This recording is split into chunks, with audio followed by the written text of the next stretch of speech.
Good morning students. आज हम अध्ययन करेंगे कोऑपरेटिव लर्निंग। तो इसको हिंदी में सहकारी अधिगम भी बोलते हैं। तो ये सहकारी अधिगम क्या है? सहकारी अधिगम मॉडल का विकास कम से कम 3 मुख्य अनुदेशनात्मक लक्ष्यों की प्राप्ति के लिए किया गया है।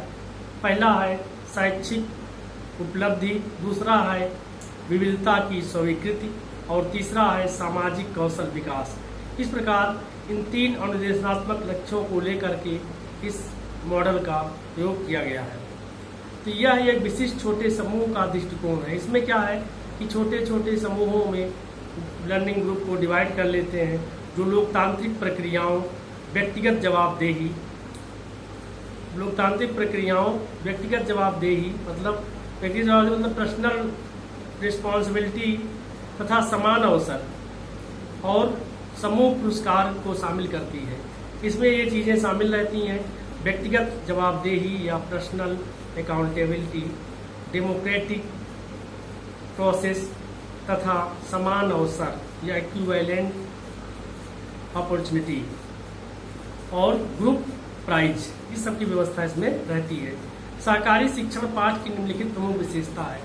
जो कोऑपरेटिव टीचिंग है या कोऑपरेटिव लर्निंग है, उसकी जो विशेषताएं हैं वो इस प्रकार हैं। छात्रों को शैक्षिक सामग्री को मास्टर करने के लिए समूहों में काम करते हैं। इसमें सबसे पहले सीखने वालों का एक समूह बना लिया जाता है। छोटा छोटा समूह बना करके कई समूह छोटे छोटे बना लेते हैं और फिर वो आपस में एक दूसरे के सहयोग से सीखते हैं। समूह एक मिला जुला समूह होता है, जिसमें उच्च स्तर के बच्चे, मध्यम स्तर के बच्चे या औसत बच्चे और निम्न स्तर के बच्चे तथा विभिन्न संस्कृतियों के बच्चों को शामिल किया जाता है। सहकारी अधिगम के लिए 5 बुनियादी और अधिगम आवश्यक तत्व हैं। ब्राउन और स्यूफ्रेटली पार्कर ने 2009 में जो 5 चीज़ें हैं वो 5 चीज़ों को बताया सहकारी अधिगम के लिए है। पहला है सकारात्मक अंतर्निर्भरता, पॉजिटिव इंटरडिपेंडेंट, मतलब कि एक दूसरे के साथ पॉजिटिव तरीके से इंटरलिंक होते हैं और साथ ही में वे एक दूसरे से सीखते हैं। बच्चा एक दूसरे पर निर्भर रहता है, स्वतंत्र नहीं रहता, सीखने के लिए दूसरे बच्चे पर निर्भर रहता है। छात्रों को पूरी तरह से भाग लेना चाहिए और अपने समूह के भीतर प्रयास करना चाहिए। जो छात्र होते हैं उनको पूरी तरह से भाग लेना होता है, पूरे मन से भाग लेना होता है और मन से भाग लेने के साथ ही साथ उन्हें अपना पूरा प्रयास करना चाहिए। मतलब अपना पूरा प्रयास करना चाहिए और मन से काम करना चाहिए। समूह के प्रत्येक सदस्य के पास एक कार्य, भूमिका या जिम्मेदारी होती। प्रत्येक समूह के सदस्य जो हैं उनको काम बांट दिए जाते हैं। उनके पास एक जिम्मेदारी होती है, एक भूमिका होती है, एक कार्य होता है जिसके लिए वे रिस्पॉन्सिबल होते हैं।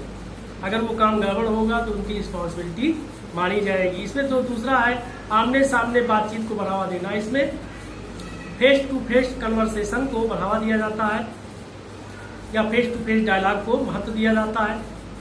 इसमें एक बच्चा या एक सीखने वाला दूसरे सीखने वाले को बढ़ावा देता है, प्रोत्साहन देता है। छात्र एक दूसरे को समझते हैं कि उनके पास क्या है या क्या सीख रहे हैं। मतलब कोई छिपाता नहीं है, कोई स्टूडेंट अपनी बात को छिपाता नहीं है, बल्कि वो आपस में एक दूसरे से शेयर करते हैं और शेयर करने के लिए बात करते हैं, बातचीत की हम क्या सीख रहे हैं या हमने अभी तक क्या सीखा है। इसमें जो तीसरा है वो है व्यक्तिगत जवाबदेही। मतलब प्रत्येक व्यक्ति का पर्सनल रिस्पॉन्सिबिलिटी होता है। जो काम भी उसे दिया जाएगा उसको रिस्पॉन्सिबल तरीके से करना पड़ेगा। और प्रत्येक छात्र अध्ययन की जाने वाली सामग्री को प्रदर्शित भी करेगा, कुछ छिपाएगा नहीं। प्रत्येक छात्र अपने सीखने और काम के लिए जवाबदेह है।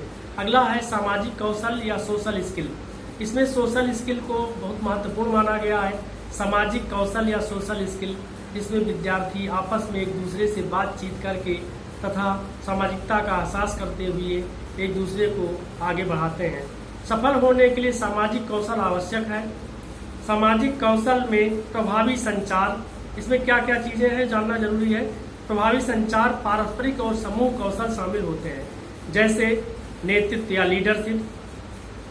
Leadership, communication, decision making, trust building और कॉन्फ्लिक्ट मैनेजमेंट स्किल।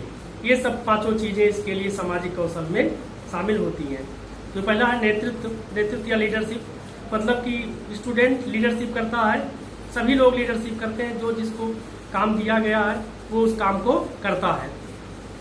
और दूसरा है डिसीजन मेकिंग, निर्णयों का निर्माण करता है।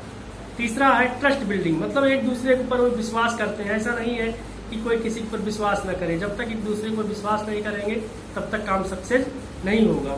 तो एक दूसरे पर विश्वास करते हैं। अगला जो है कम्युनिकेशन स्किल है, मतलब आपस में एक दूसरे से कम्युनिकेट करते हैं, बातचीत करते हैं, कैसे बात करना है, कैसे एक दूसरे को संवाद पहुंचाना है, इस पर चर्चा करते हैं। उसके बाद कॉन्फ्लिक्ट मैनेजमेंट, संघर्ष, क्योंकि आपस में संघर्ष भी होता है, तो काम करते समय संघर्ष भी होता है, संघर्ष को कैसे मैनेज करेंगे, कैसे एक दूसरे के साथ सहयोग की भावना से आगे बढ़ेंगे। इसमें जो पांचवा है वो समूह प्रसंस्करण।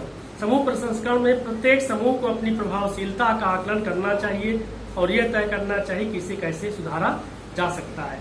प्रत्येक व्यक्ति को समूह संस्करण करना पड़ता है और इस तरह एक दूसरे के सहयोग के माध्यम से वे आपस में सीखते हैं और आगे बढ़ते हैं। धन्यवाद, आज इतना है।